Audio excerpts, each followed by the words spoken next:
Ward number 14 ની અંદર કેતનભાઈ ઠુમર જે બીજેપીના ઉમેદવાર છે એના ફોર્મની અંદર અધૂરી વિગત છે, એટલે અમે વાંધો લીધો છે કે આ માણસનું ફોર્મ રદ થવું જોઈએ, કારણ કે એને ટેક્સ જે એની પ્રોપર્ટી છે એ મેન્શન નથી કરેલી.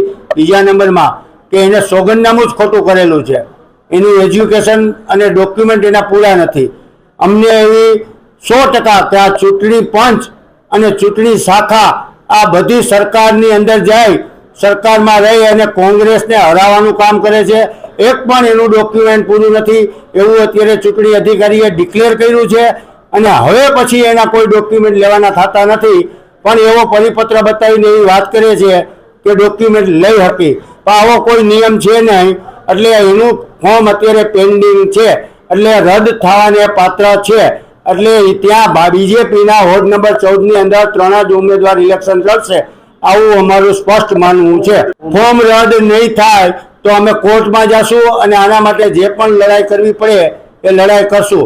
અને અમે ઇલેક્શન લડવા માટે અમે મેદાનમાં છીએ. અમે એનો વાંધો જે છે, કારણ કે જે વાંધો હોય એ વાંધો અમારે રજૂ કરવો પડે, અને સરકારશ્રીના માણસો, ચૂંટણી પંચના માણસોએ પણ એક પણ ડોક્યુમેન્ટ હવે લેવું ન જોઈએ એવું અમારું માનવું છે.